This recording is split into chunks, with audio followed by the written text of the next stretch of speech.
Halo, assalamualaikum warahmatullahi wabarakatuh. Selamat malam. Berjumpa lagi dengan saya Fahri Mansur, tutor PPKN untuk kelas KPB 7 semester 2. Pada kesempatan kali ini kita berjumpa lagi untuk menggali sebuah informasi dan ilmu pengetahuan bagi kita semua berkaitan dengan ilmu kewarganegaraan ataupun biasa disebut dengan PPKN. Kesempatan malam hari ini menjelang tahun baru, karena ini sudah tanggal 30, kemudian tinggal 31 nanti kita akan merayakan malam pergantian tahun. Semoga tahun ini, tahun yang telah akan kita tinggalkan, semoga memberikan suatu manfaat bagi kita semua sebelum kita memasuki tahun baru.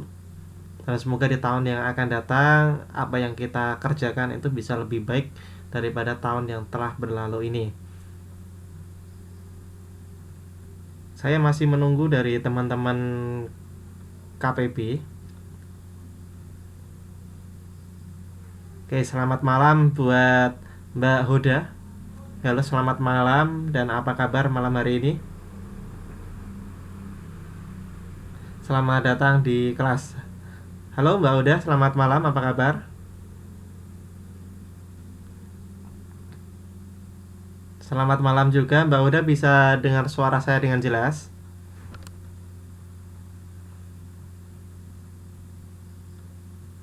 Halo Mbak Hoda.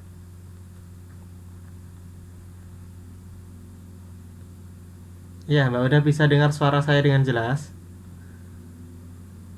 Mbak Hoda sebagai ini ya siswa yang pertama kali memasuki kelas, alhamdulillah. Saya harapkan dari teman-teman yang lain nanti bisa lebih on time lagi, atau mungkin memang dari teman-teman ini terkendala dengan waktu karena mungkin berbarengan dengan waktu kerja, jadi tidak masalah ya. Baik, kita masih tunggu teman-teman yang lain ya Mbak Uda. Sambil kita menunggu, kita ngobrol-ngobrol dulu. Ya, selamat datang. Ini sudah masuk lagi Mbak Yeyen. Selamat malam, apa kabar? Mbak Yeyen, selamat malam, apa kabar? Ya, ada lagi Mbak Rani juga, selamat malam, apa kabar?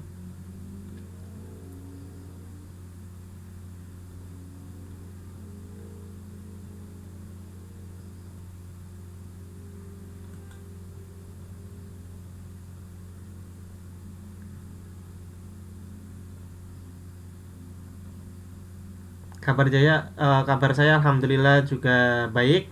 Malam hari ini semoga pada kesempatan malam hari ini kita tidak terganggu dengan jaringan internet, karena biasanya yang cukup mengganggu itu adalah jaringan internet. Dan semoga malam hari ini bisa lancar seperti malam-malam yang sudah-sudah, artinya malam-malam yang kita lalui dan lancar. Karena kemarin itu sempat jaringan di tempat saya agak lemot karena adanya suatu pergantian cuaca.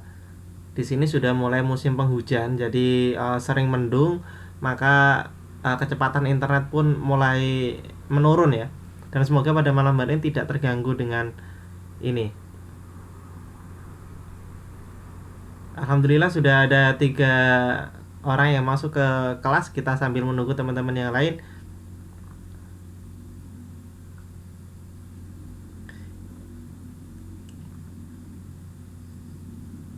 Ini adalah pertemuan kita yang ke-10 ya, Pak.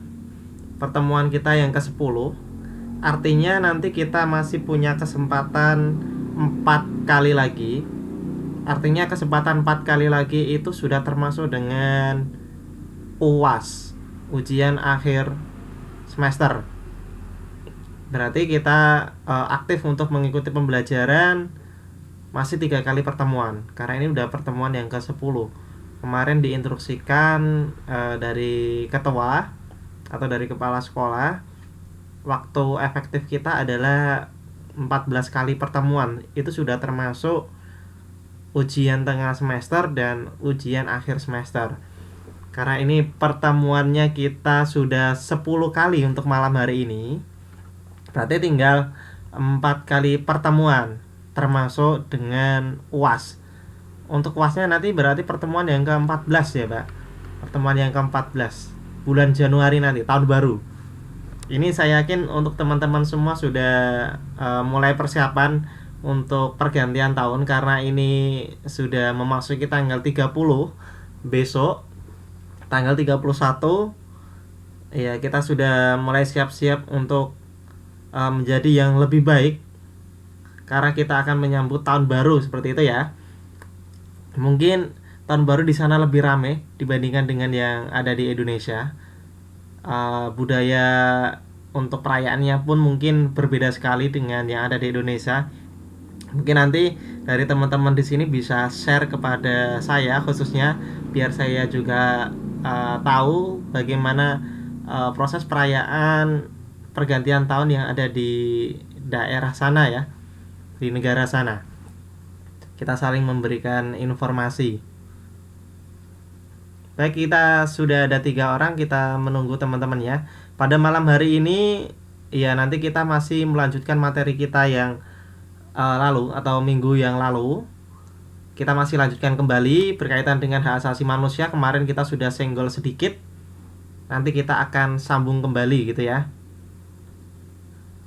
Kita masih menunggu teman-temannya. Mungkin teman-teman yang sudah masuk di sini bisa menghubungi teman-teman yang lain, karena kemarin diinstruksikan oleh Pak Riona kalau nggak salah, atau mungkin dari kepala sekolah, diminta untuk lebih aktif lagi di kelas karena ujian akhir sekolah sudah mendekati.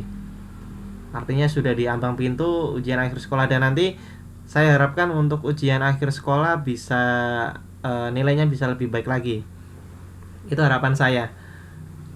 Kemudian untuk yang berkaitan dengan nilai ujian tengah semester kemarin ya, berkaitan dengan ujian tengah semester kemarin, bagi teman-teman yang mendapatkan nilai di bawah 75,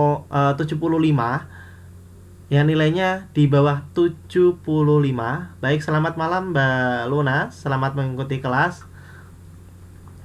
Ini ada informasi sedikit ya, bagi teman-teman nanti yang nilai ujiannya kemarin masih di bawah 75, nanti saya mengadakan remedial. Artinya remedial itu digunakan untuk perbaikan ya, perbaikan dari nilainya agar mencapai nilai KKM, kriteria ketuntasan minimal. Kemarin kita sudah sepakat di awal bahwasannya nilai minimal kita adalah 75.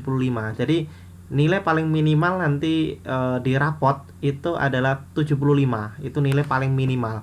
Maka bagi teman-teman yang kemarin nilainya belum sampai 75, harus mengerjakan remedial untuk memperbaiki nilai yang kurang tadi. Seperti itu ya. Remedialnya insya Allah saya akan berikan nanti pada bulan-bulan Januari. Pada bulan Januari. Iya, pas tahun baru. Jadi teman-teman, saya berikan suatu soal ataupun tugas yang harus dikerjakan, yang fungsinya itu untuk memperbaiki nilai yang kurang. Halo, gimana untuk suara saya? Masih ini? Ya, untuk yang nilainya tidak sampai 75 nanti ada remedial, artinya ada perbaikan nilai, ada remedialnya.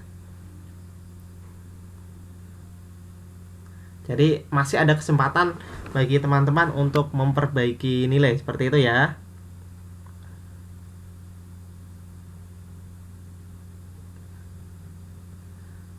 Oke, baik.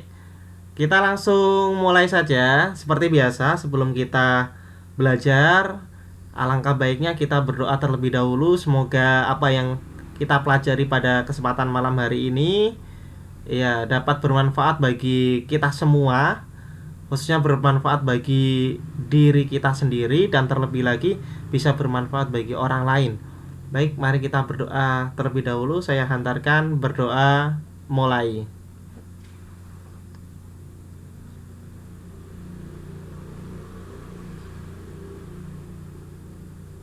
Berdoa selesai. Bagi yang memiliki nilai lebih dari 75 atau pas 75 nanti tidak mengikuti remedial.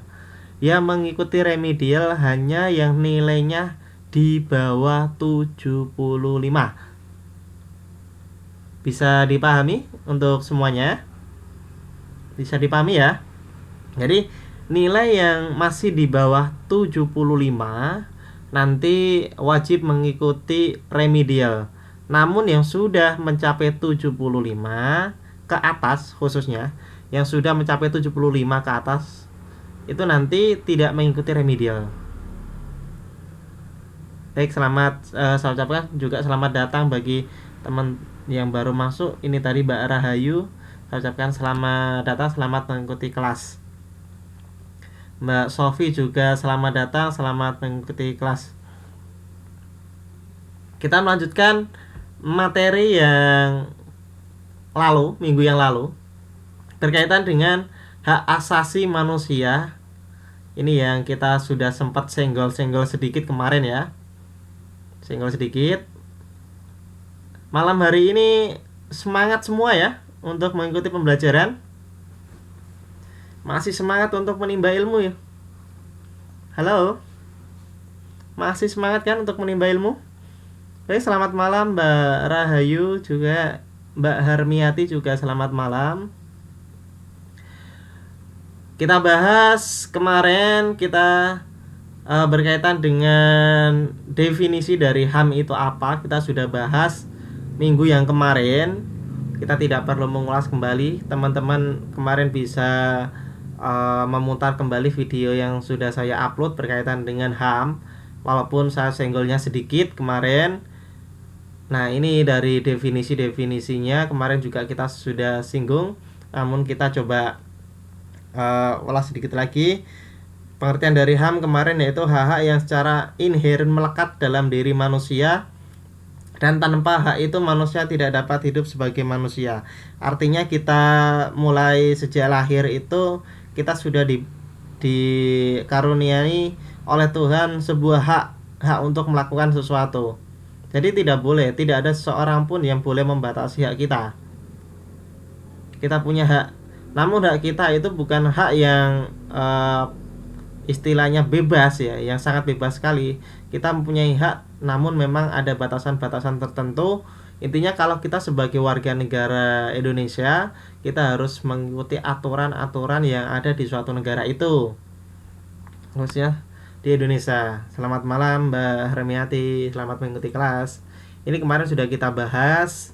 Kita masuk pengertian HAM. Ini sudah kita bahas pada pasal 1 UU nomor 39 tahun 99 tentang hak asasi manusia.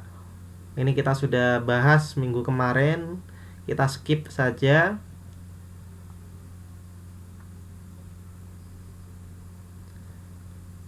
Halo.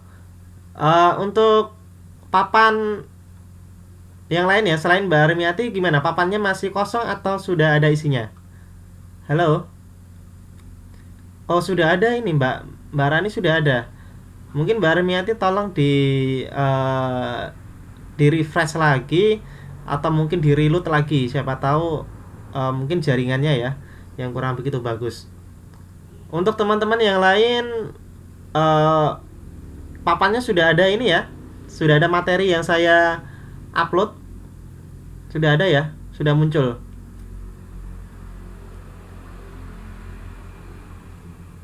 Oke, selamat malam Mbak Esa. Baik, ada. Oke, Mbak Armiati tolong mungkin di reload kembali. Atau mungkin baru proses ya, mungkin baru proses. Baik, kemarin kita sudah bahasnya sampai ini, karakteristik HAM. Ya, karakteristik HAM. Jadi kita dapat melihat HAM merupakan hak alamiah yang melekat dalam diri manusia sejak ia dilahirkan ke dunia. Artinya hak alamiah memang dia tumbuh secara alami, tidak dibuat-buat. Itu adalah hak kita. Ya, itu adalah hak kita. Alamiah, artinya kita tidak dibuat-buat. Memang itu sudah melekat sejak kita dilahirkan ke dunia. Kemudian HAM merupakan instrumen untuk menjaga harkat dan martabat manusia sesuai dengan kodrat kemanusiaannya yang luhur. Sebagai alat, kita punya hak untuk membela diri, gitu kan, menjaga harkat dan martabat kita. Kemarin saya sempat contohkan bahwasanya misal saja ya, kita difitnah oleh orang lain, kita punya hak untuk membela, ya, kita punya hak untuk mengelak dari tuduhan tersebut. Itu yang perlu dipahami. Baik, selamat malam Mas Dharma, selamat mengikuti kelas. Itu adalah sebagai alat, instrumen ataupun alat. Ya, ini udah jadi kata kunci. Yang pertama yaitu hak alamiah yang menjadi karakter di sini. Hak alamiah. Yang kedua adalah sebagai alat atau instrumen. Itu yang perlu dari teman-teman atau saudara-saudara pahami semua ya.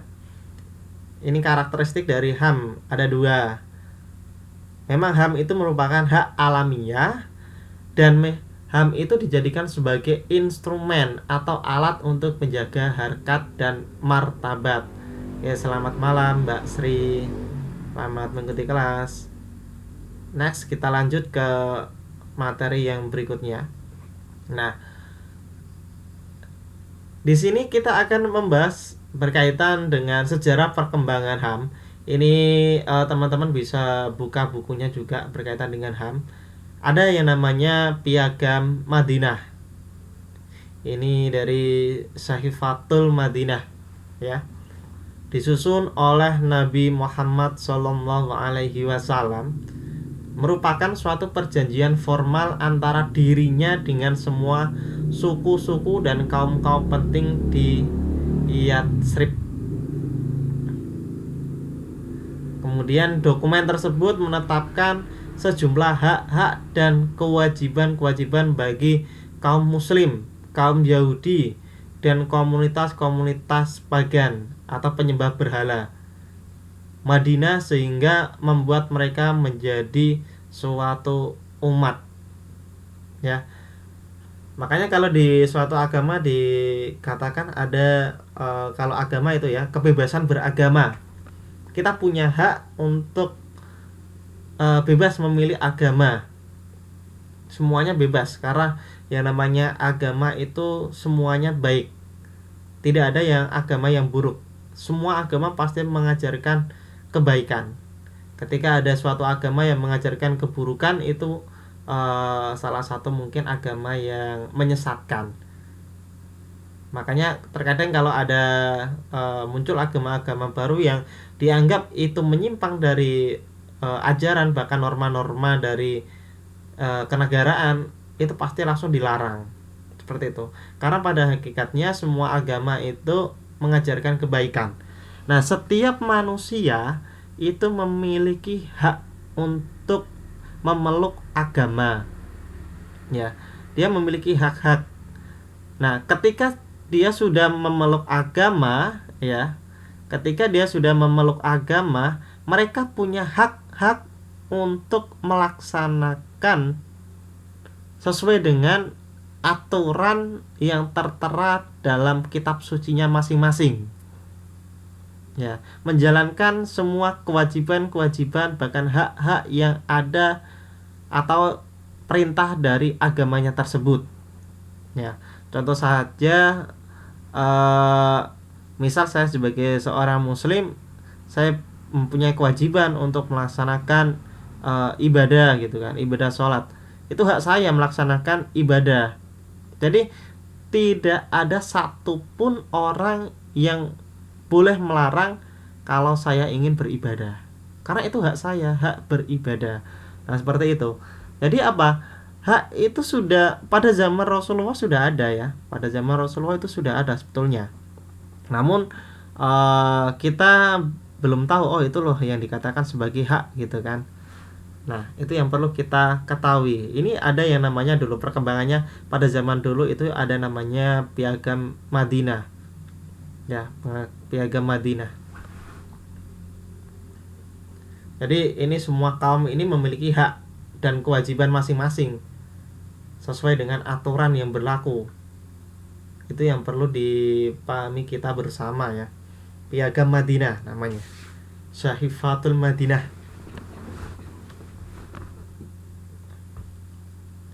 Kita berawal dari Piagam Madinah, kita masuk lagi ya.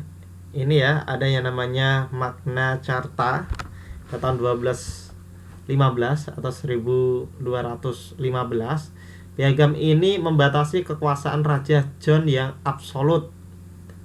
Dengan piagam ini, raja bisa diminta pertanggungjawaban di muka hukum dan raja harus bertanggung jawab kepada parlemen. Walaupun demikian, raja tetap berwenang membuat undang-undang. Nah, ini perlu kita pahami bahwasanya seorang raja ini dia memiliki wewenang atau dia memiliki hak untuk membuat perundang-undangan. Yang artinya perundang-undangan itu dapat dijalankan oleh seluruh warga di bawahnya ya, dan undang-undang itu tentunya tidak bertentangan dengan masyarakat yang menjalankannya atau yang di bawahnya.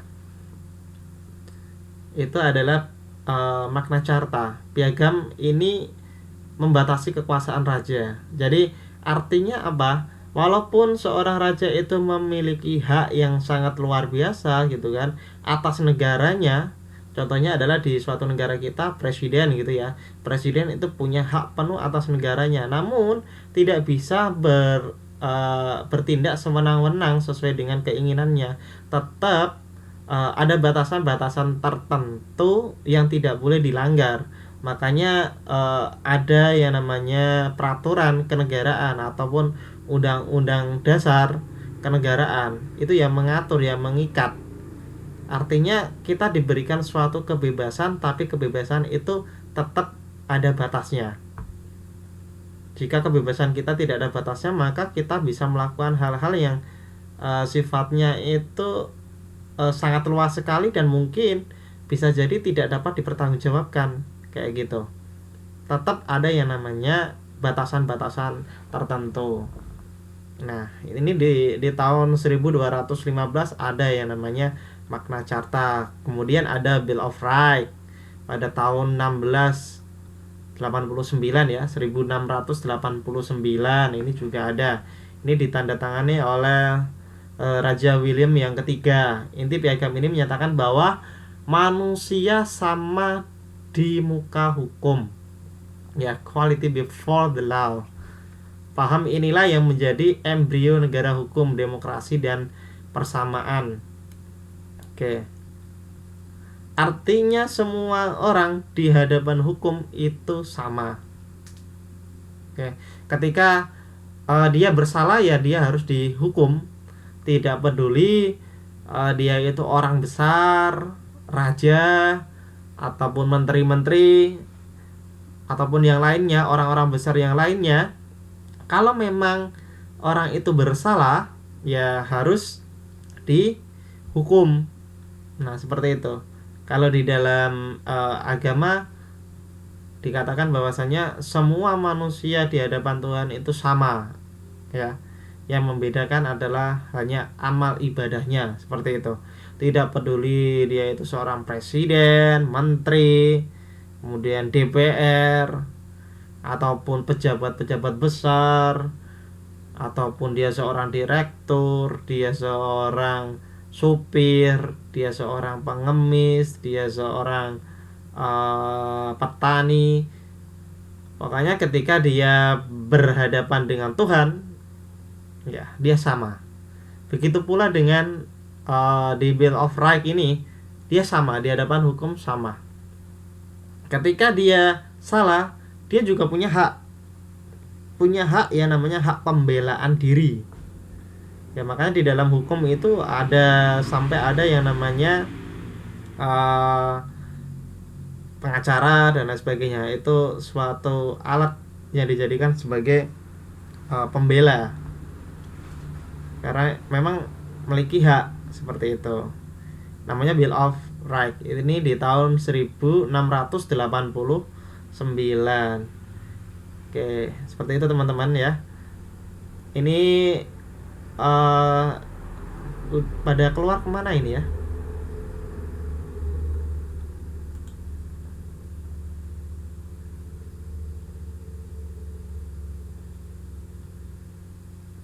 Ya, ini perkembangan yang berikutnya yaitu Declaration of Independence. Ini tahun 1776 ya, deklarasi kemerdekaan Amerika dari tangan Inggris.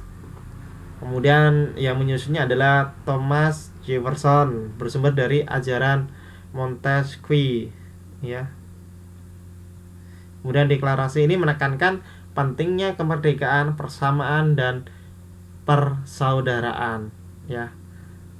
Rakyat punya hak untuk merdeka ya, punya persamaan dan persaudaraan. Semua itu tidak boleh dilarang karena itu merupakan suatu hak ya. Itu namanya Declaration of Independence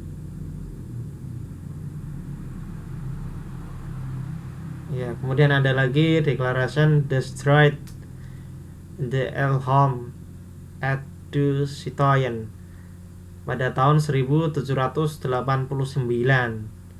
Piagam ini banyak dipengaruhi oleh Declaration of Independence yang merupakan dasar dari rule of law yang melarang penangkapan secara sewenang-wenang. Artinya tadi bahwasanya semua orang di hadapan hukum itu sama ya.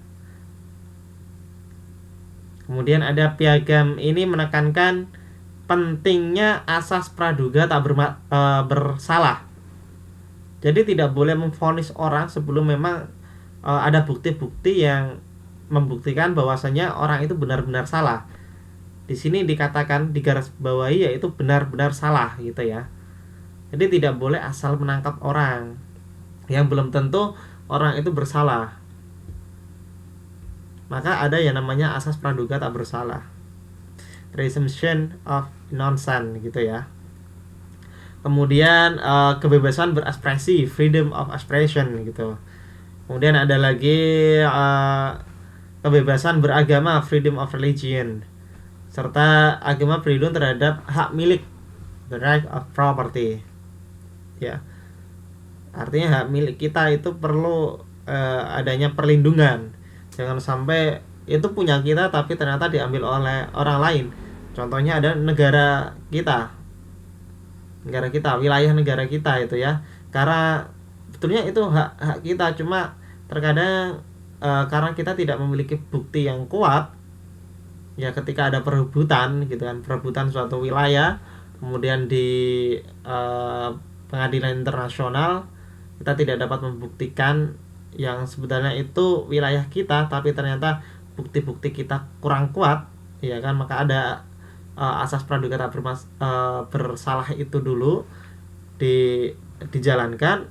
Ketika memang terbukti tidak kuat, maka bisa jadi salah satu wilayah kita itu diambil oleh negara lain gitu kan. Mungkin teman-teman bisa tahu ya, sudah pernah mendengar ya, itu ada Likitan juga itu sudah terambil ya gitu kan. Itu Declaration Destroyed the Elm at du Citoyen.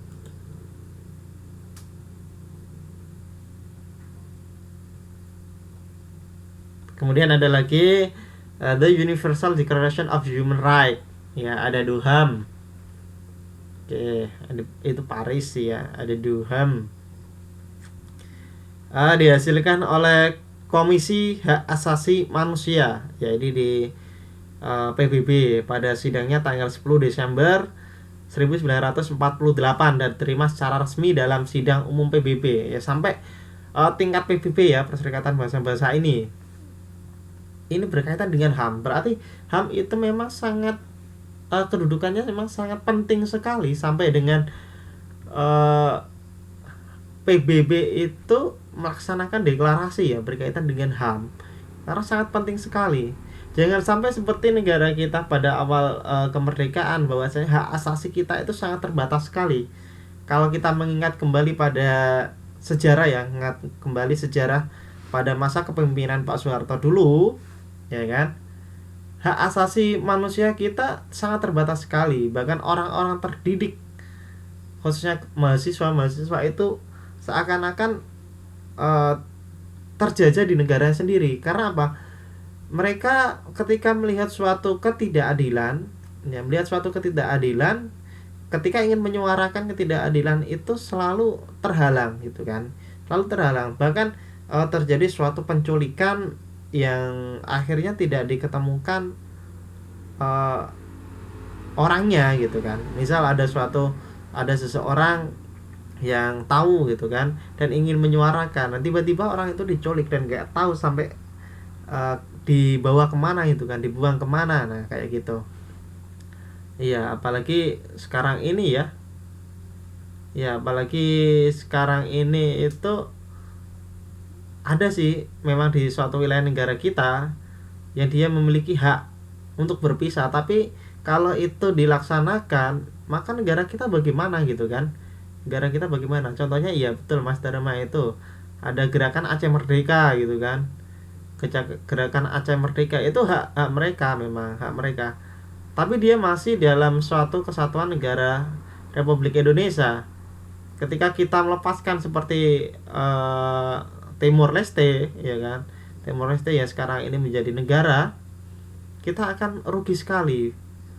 Karena apa? Wilayah kita akan semakin sempit ya kan. Ketika Timor Leste sudah berpisah sendiri, nanti kalau Aceh yang sudah memang kemarin melaksanakan gerilya yang sangat luar biasa sekali gitu kan, kalau memang kita tidak bisa mempertahankan, dan itu merupakan salah satu ancaman intern ya, salah satu bentuk penjajahan secara intern. Padahal kan kita susah payah untuk memerdekakan negara ini, kenapa malah menjajah di negaranya sendiri gitu kan. Itu yang perlu kita pahami bersama. Halo, suara saya bisa didengar teman-teman? Halo, ya ada ya. Baik, mungkin di tempatnya Mbak Eni sedikit ada troublemaker gitu ya, sehingga suaranya tidak begitu kedengaran. Nah, ini di tempatnya Mas Dharma bagus sekali ya suara saya ya. Alhamdulillah, semoga lancar sampai dengan selesai ini ya. Ini perkembangan HAM. Ini ada The Universal Declaration of Human Rights.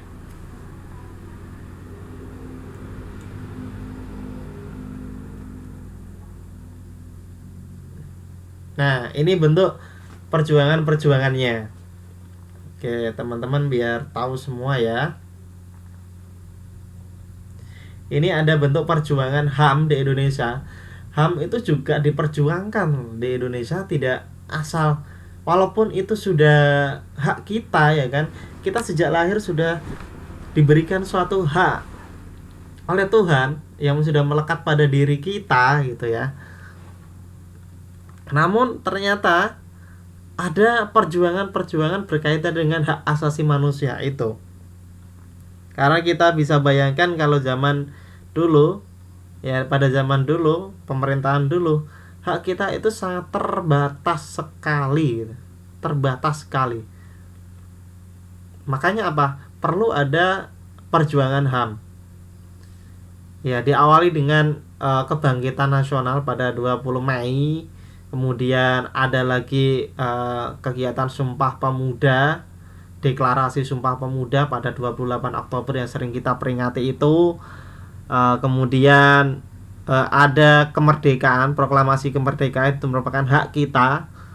Memang sebagai warga negara itu berhak atas kemerdekaan ini. Kemudian ada rumusan HAM yang secara eksplisit telah dicantumkan dalam Undang-Undang Dasar RIS dan UUDS pada tahun 1950 ini. Kemudian ada di sidang umum MPRS tahun 1966 juga telah menetapkan TAP MPRS nomor 14 MPRS 1966 tentang pembentukan panitia ad hoc untuk menyiapkan dokumen rancangan piagam hak asasi manusia dan hak-hak serta kewajiban warga negara. Kemudian terbentuknya Komisi Nasional Hak Asasi Manusia berdasarkan keputusan Presiden nomor 50 tahun 93. Ini perjuangan tidak gampang ternyata ya. Memperjuangkan hak-hak kita tidak gampang. Bahkan orang-orang yang bergerak ya di bidang HAM ini tadi mau saya katakan Pak Munir itu kan, itu adalah pejuang HAM sampai diracun di pesawat gitu kan. Memang kalau orang baik itu ternyata perjalanannya tidak mulus, banyak sekali rintangan-rintangan yang harus dilaluinya. Contohnya Pak Munir ini sampai diracun di pesawat. Ini kita bisa bayangkan, beliau ini memperjuangkan hak kita gitu kan, tapi tidak mendapatkan dukungan, ya kan, malah dihilangkan gitu kan. Orang baik ini dihilangkan. Ini bagaimana ini, ya kan? Ini perlu kita pertanyakan, ini bagaimana sebetulnya? Padahal hak kita itu penting sekali gitu. Ya. Ini yang dulu dibahas. Sampai sekarang pun masih butuh pembahasan karena tidak selesai itu kan. Kasusnya tidak selesai. Kasus Munir itu belum selesai sampai sekarang ini. Ya, mungkin nanti teman-teman bisa kembali ya, feedback kembali atau flashback kembali ke kasusnya Pak Munir. Nah, ini adalah undang-undang dasar yang ada di mohon maaf, maksud saya ini adalah hak asasi manusia yang ada di Undang-Undang Dasar 1945. Nanti teman-teman bisa membaca. Kalau teman-teman ini punya undang-undang dasar ya kan, biasanya buku kecil itulah ya, buku kecil. Jadi kita itu punya hak.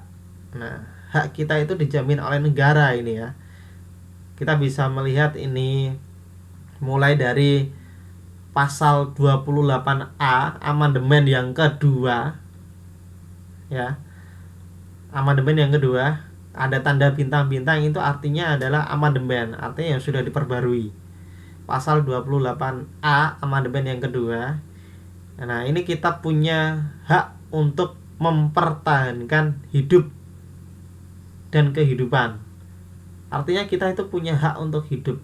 Makanya apa? Ketika ada ini, teman-teman bisa melihat ya, ketika ada seorang wanita yang mengandung kemudian digugurkanlah kandungan itu, kemudian ketahuan oleh negara atau bahkan aparat, maka seorang ibu yang menggugurkan kandungannya itu dia terkena sanksi ya, dia terkena hukum. Karena apa?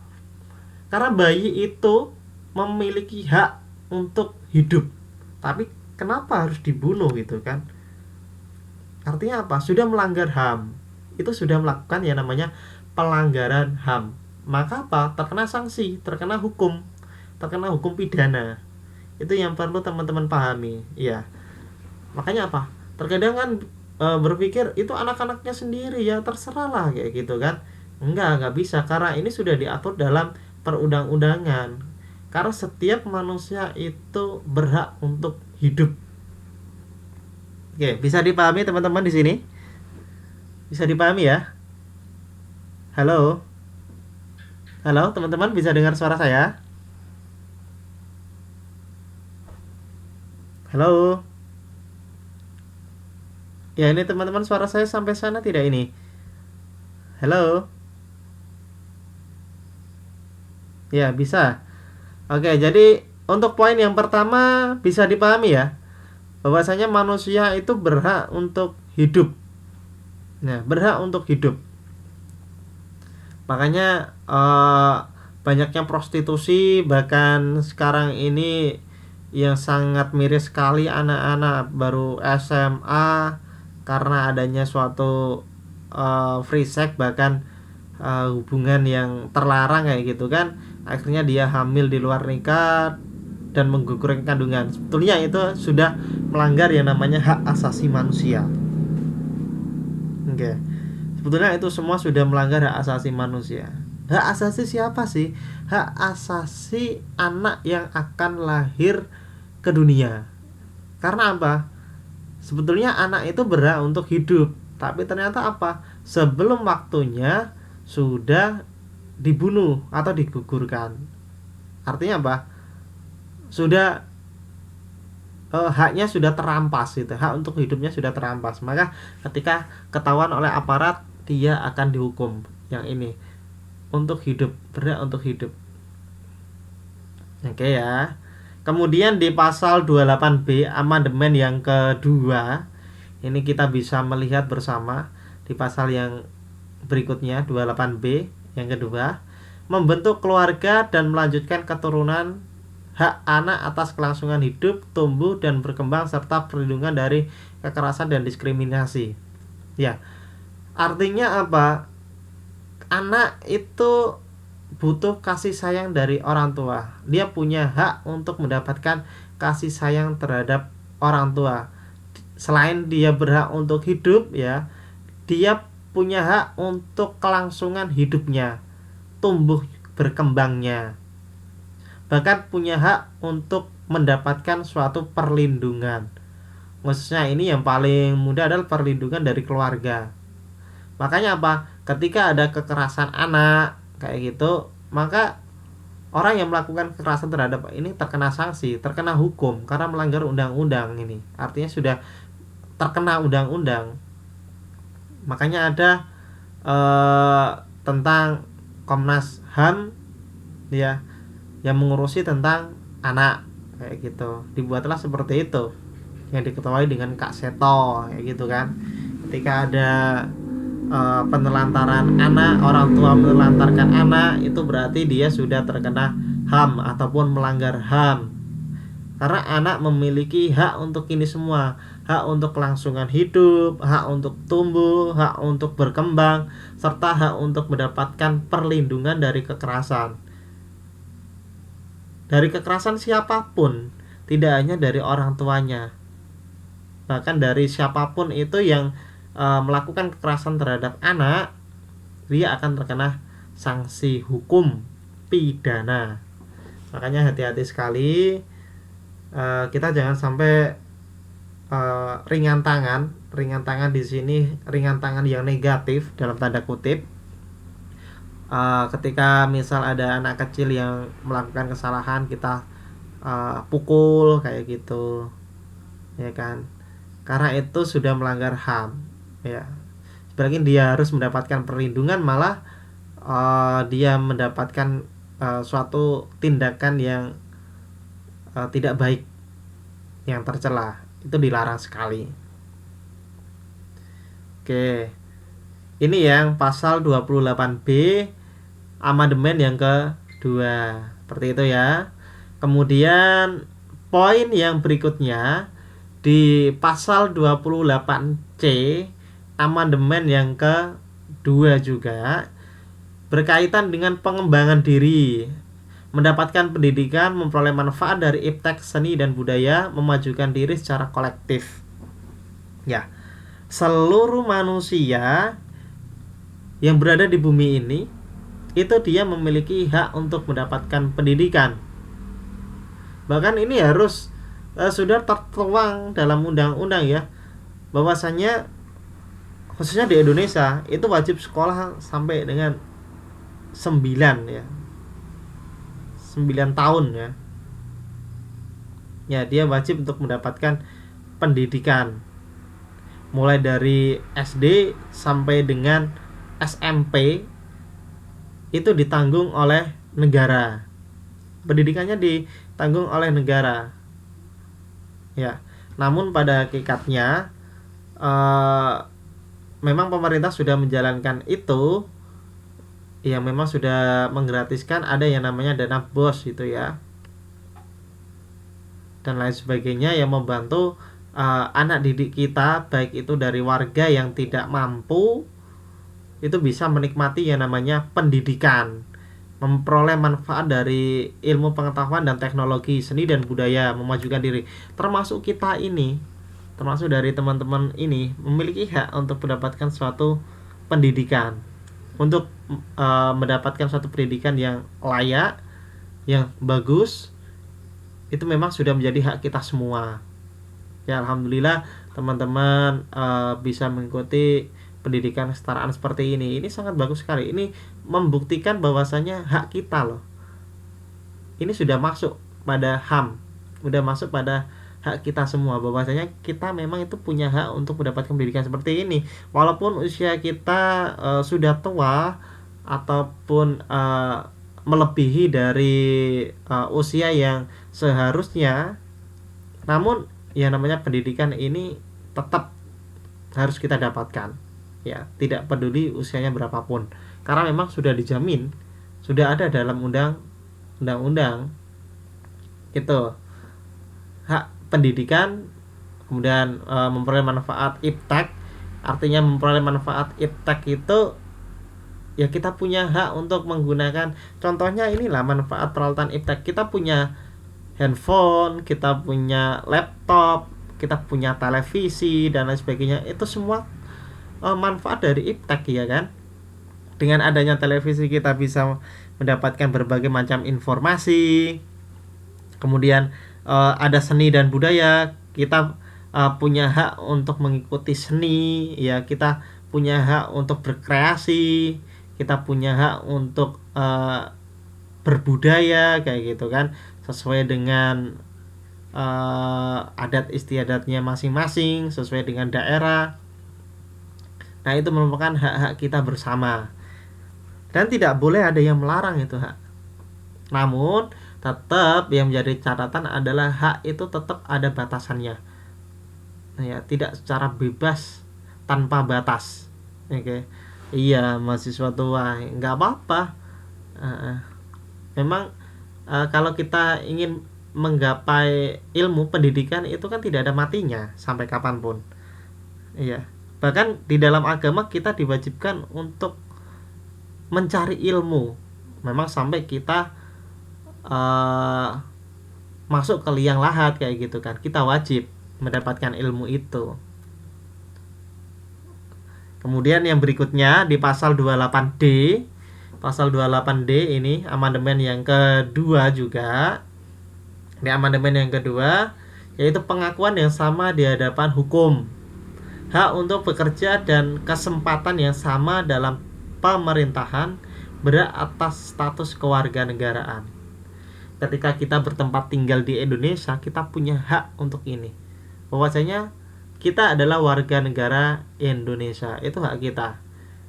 Dan kita sama di hadapan hukum. Artinya apa?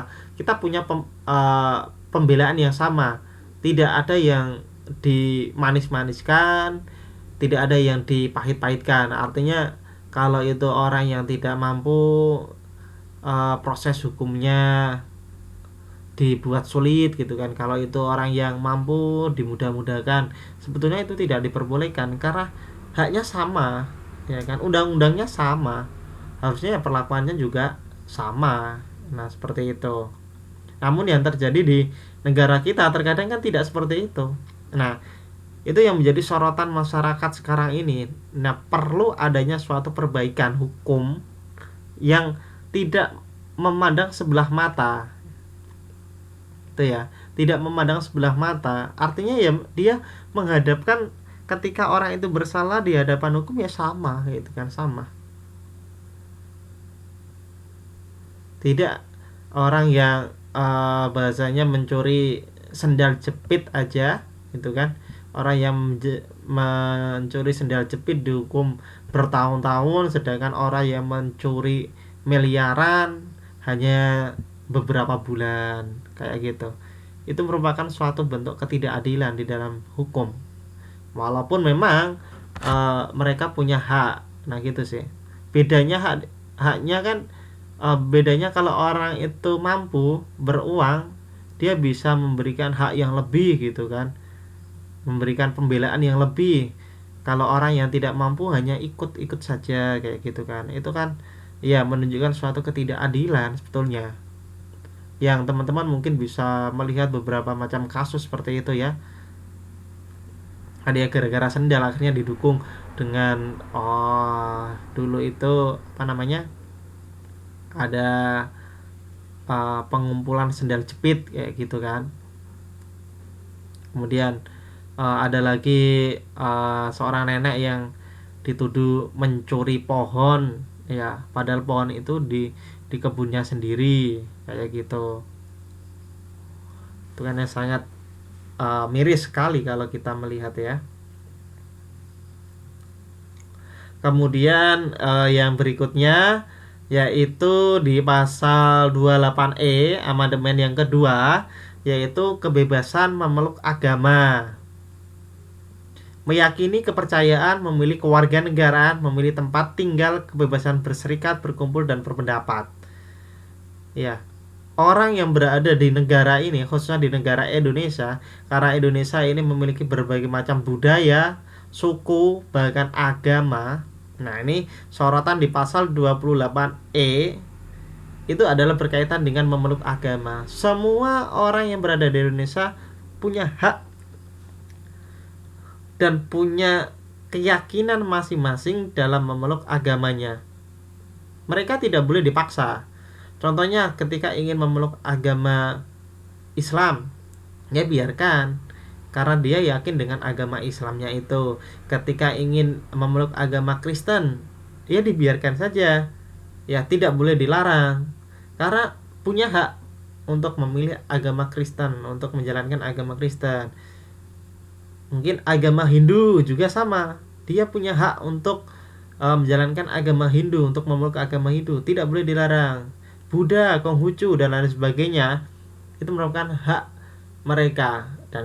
Dan di sini yang menjadi catatan adalah yang penting agama itu sesuai dengan aturan undang-undang dasar yang memang tidak menyesatkan, sudah diakui oleh negara, dan memang ajarannya itu tidak ada suatu bentuk penyimpangan-penyimpangan yang dapat merugikan manusia, bahkan negara pun bisa rugi kayak gitu ya, dapat merugikan negara.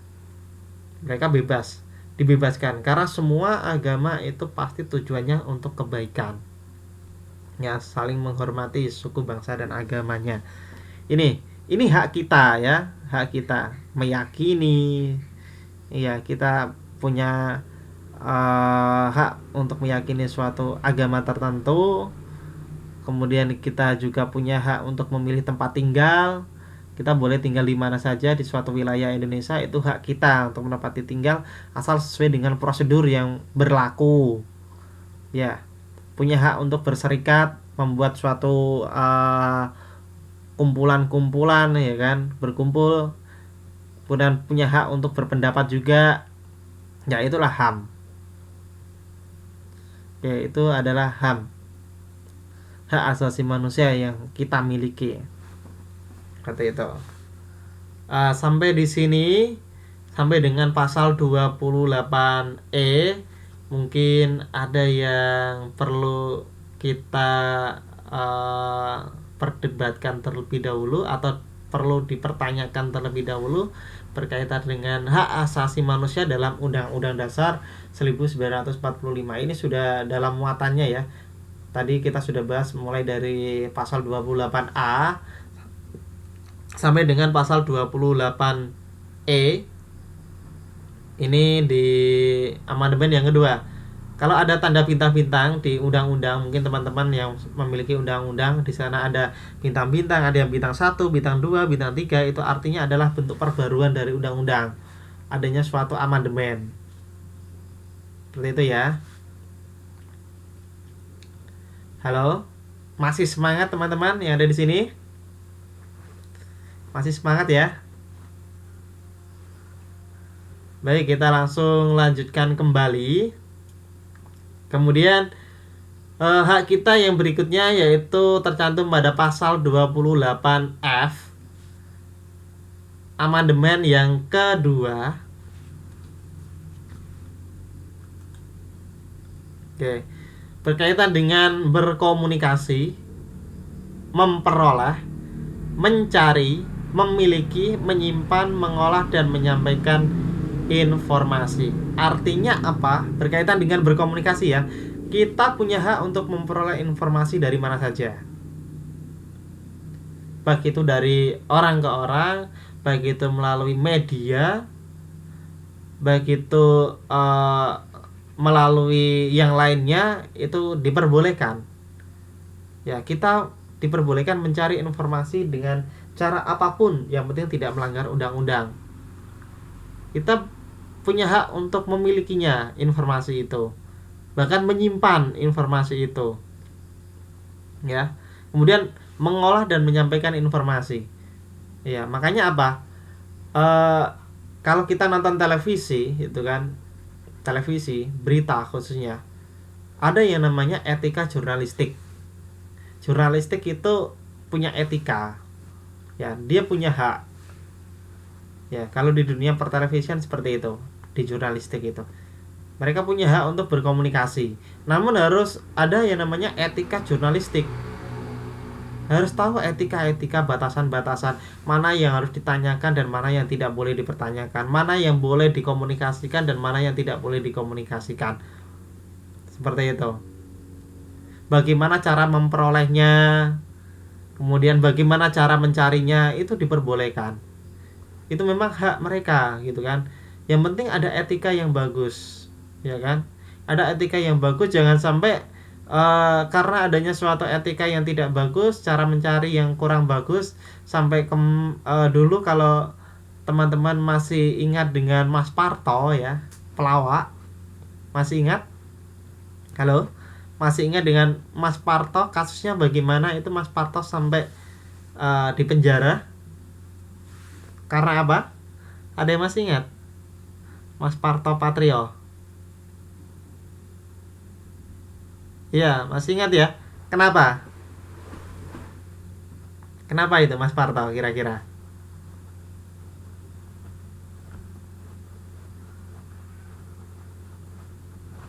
Ya, Mas Parto itu dulu kan diwawancarai oleh jurnalistik, gitu kan, jurnalistik. Ya, diwawancarai oleh jurnalistik. Ini berkaitan dengan komunikasi, ya, bagaimana seorang jurnalistik itu mendapatkan informasi dari respondennya. Nah, pada saat itu respondennya adalah Mas Parto. Dan waktu itu juga, iya, bukan karena istri kedua ya, Mas. Ini bukan karena istri kedua, ya. Oh iya, ketika pertanyaan-pertanyaannya itu. Karena apa?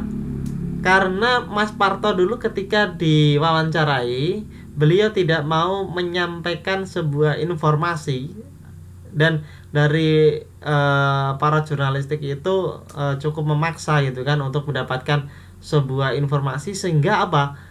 Mas Parto melakukan tindakan ini, Nah, tindakannya ini yang melanggar sebetulnya, yaitu mengeluarkan sebuah senjata, ya, kemudian ditembakkan ke atas. Nah, itu senjata pribadinya kemudian ditembakkan ke atas. Nah, itu yang sebetulnya yang melanggar, gitu kan. Sebetulnya itu juga ketika ingin mendapatkan sebuah informasi, harus tahu etika.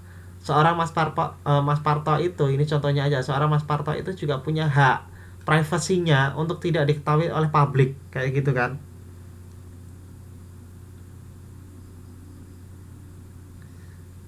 Iya, privasinya tidak diakui oleh tidak ingin diketahui oleh publik. Maka ya memang tidak diperbolehkan, gitu kan. Oke, pada malam hari ini kita bahasnya sampai dengan ini dulu, dan kita nanti ketemu di minggu depan, ya. Baik, saya akhiri. Assalamualaikum warahmatullahi wabarakatuh.